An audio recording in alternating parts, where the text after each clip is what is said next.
Somewhere in America right now, there's land sitting empty, not abandoned, not cursed, not underwater, just waiting.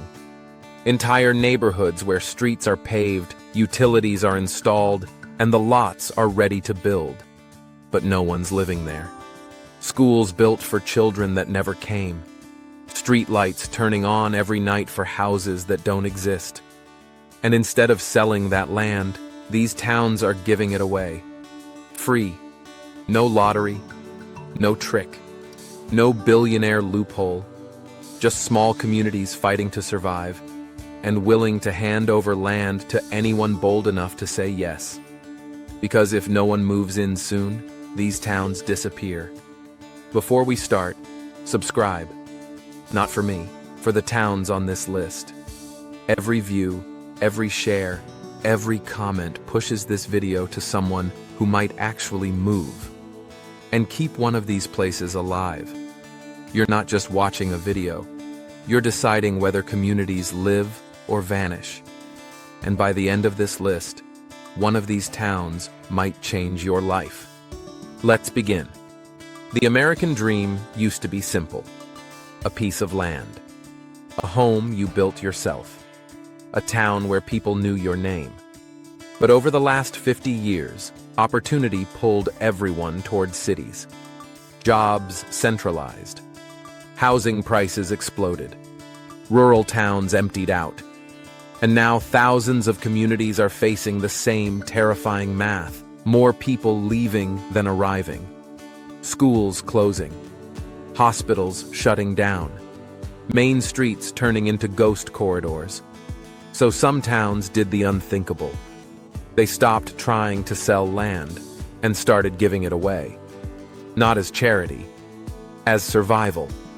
Each town on this list has rules, building deadlines, residency requirements, commitments to join the community. They're not looking for tourists. They're looking for neighbors. And if you're willing to build a life there, they'll hand you the foundation. Town number 10, Mankato, Kansas. Mankato is the kind of town you only notice if you're looking for it. Population under 1,000. One grocery store. One school.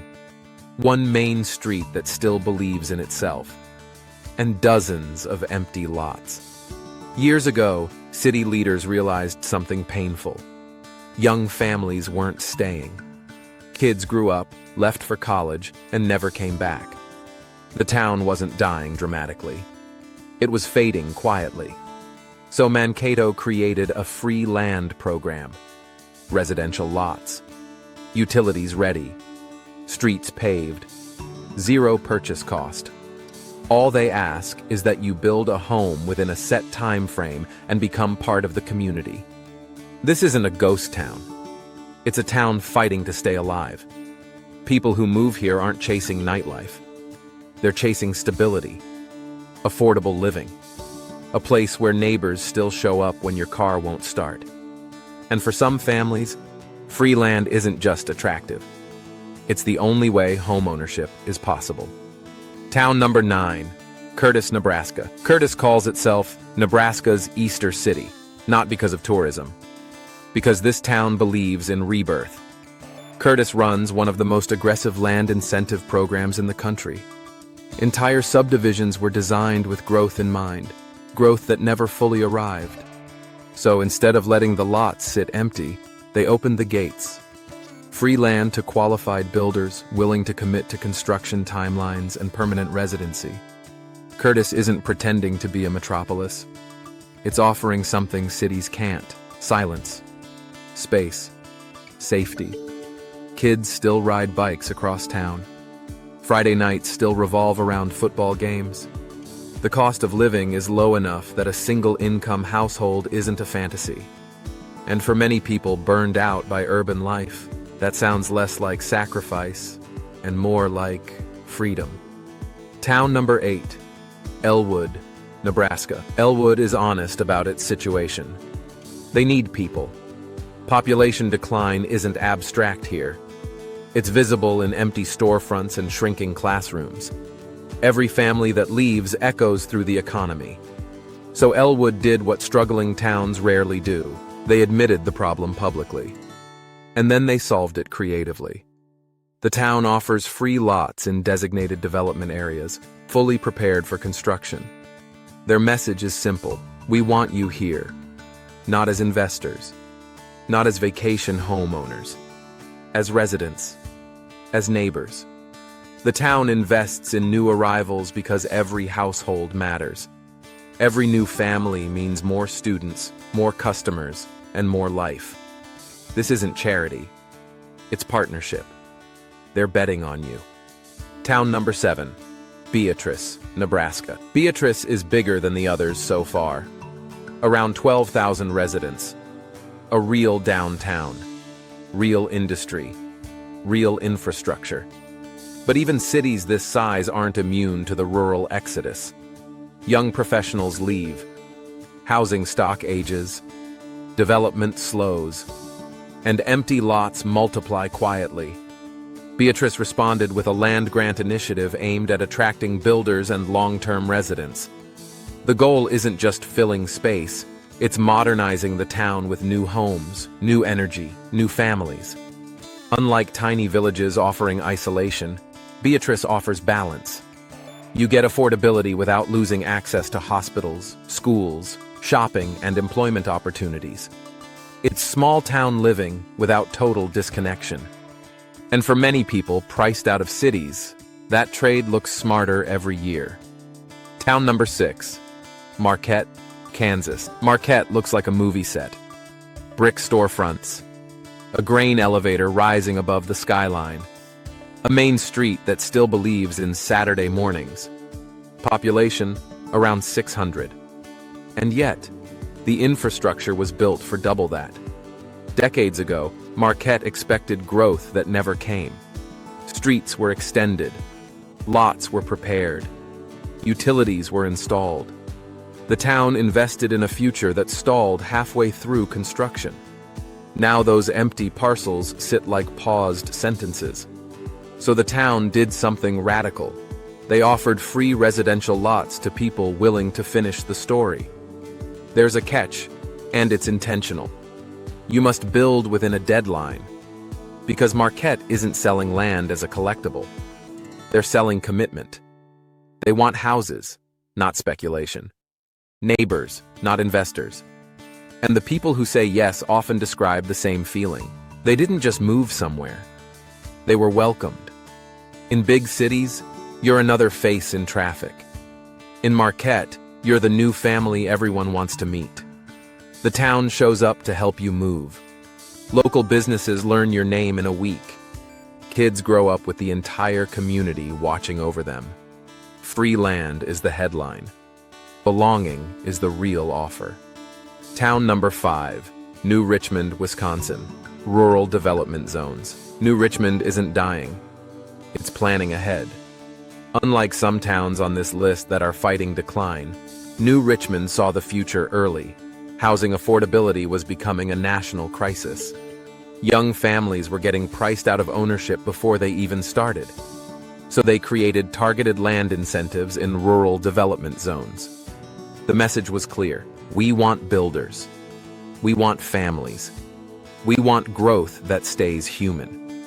Instead of endless apartment sprawl, they prioritized single-family housing and community development. The goal wasn't to become a giant city.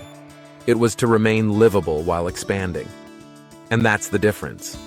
Some towns offer land out of desperation. Others offer it out of strategy. New Richmond is betting that the next generation doesn't want skyscrapers. They want yards, quiet mornings, schools where teachers know every student's name. They're not running from the future. They're designing it. Town number 4, Muskegon County, Michigan. Select programs. Not every free land story comes from tiny prairie towns. Some come from regions reinventing themselves. Muskegon County was once powered by manufacturing. When industry declined, neighborhoods emptied. Homes were abandoned. Entire blocks slipped into silence. But instead of letting decay spread, The county launched redevelopment initiatives offering low-cost or free land tied to construction and rehabilitation commitments. This wasn't about expansion. It was about healing. The goal was to replace blight with families, to turn empty lots into homes, to transform forgotten streets into living communities again. And slowly, it worked. Where there were boarded windows, there are now porches with lights on. Where weeds took over sidewalks, children walk to school again. Free land here isn't about escape. It's about restoration. You're not just moving in. You're helping rebuild something that almost vanished. Town number 3. Flagler, Colorado. Flagler sits on the high plains where the sky feels enormous. Population, under 700. Wind moves freely here. So does time. Flagler's leaders faced a harsh reality. Agriculture alone couldn't sustain the town forever. Young people needed reasons to stay. New residents needed reasons to arrive. So the town opened up residential lots to attract families willing to invest in their future. The appeal isn't flashy. It's honest. Low taxes, low crime, low cost of living, a pace of life that doesn't grind people down. In cities, success often means surviving stress. In towns like Flagler, success means breathing easier. The people who move here aren't chasing trends. They're chasing sanity. And in an era where burnout is normal, that might be the rarest resource of all. Town number 2, Lincoln, Kansas. Lincoln is the definition of rural America. Wide streets, open horizons, a downtown that still gathers for parades. Population about 200. Like many towns in the Midwest, Lincoln watched its young adults leave year after year. Each graduation felt like a farewell ceremony. Every moving truck carried away another piece of the future. So the town built a housing initiative around free lots designed to reverse the trend. Not by begging people to return, by making it possible. The cost of land is often the biggest barrier to homeownership. Remove that barrier, and suddenly families can build instead of rent forever. Lincoln isn't promising wealth. It's promising a foothold, a starting line, a chance to own something real in a world where ownership feels increasingly out of reach. And that promise is powerful. Because for many Americans, the dream didn't die. It just moved somewhere quieter. Town number 1, Buffalo, New York. Urban homesteading. The last town on this list isn't small. It's not quiet. And it's not rural. It's Buffalo. A city that once held over 500,000 residents and lost nearly half of them. When industry collapsed, neighborhoods emptied. Entire blocks became skeletons of what they used to be. Houses stood abandoned not because they were worthless, but because no one had the means to save them. So, Buffalo did something radical. They sold homes and land for almost nothing through urban homesteading programs, sometimes for the price of a used laptop. The catch? You must restore the property and live in it. No flipping, no speculation. You commit to the city, and the city commits to you. And what's happening there is extraordinary. Young families, artists, tradespeople, and entrepreneurs are buying into neighborhoods everyone else gave up on, and turning them back into living communities. It's messy. It's hard work. It's not glamorous, but it's real. Buffalo isn't offering escape from decline. It's offering the chance to reverse it. And for some people, that's more meaningful than any skyline view. Now let's pause. Because free land isn't magic. And anyone who tells you it is selling a fantasy. These towns are offering opportunity. But opportunity comes with responsibility.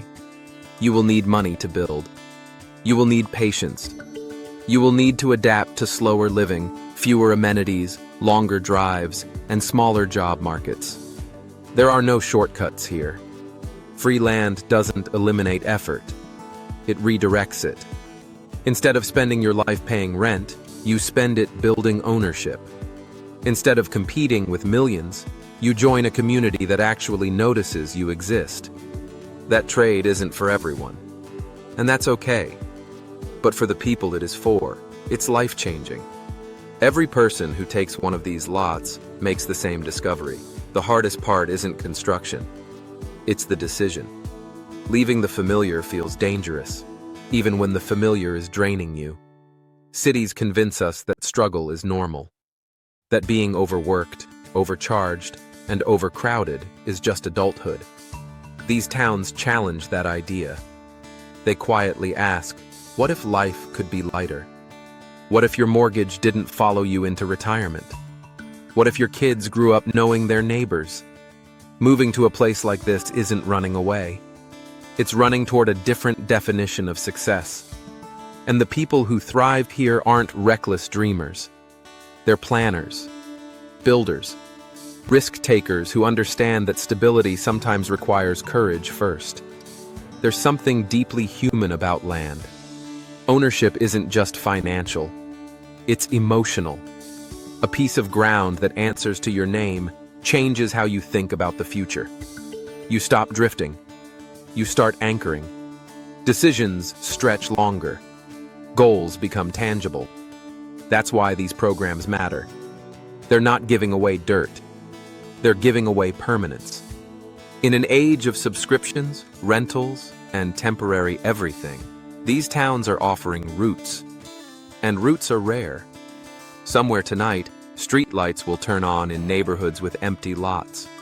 Wind will move through streets designed for families that never arrived. Schools will prepare classrooms for children who haven't been born yet. And these towns will wait. Not for tourists. Not for investors. For people willing to say, I'll build here. Because towns don't disappear all at once. They fade slowly.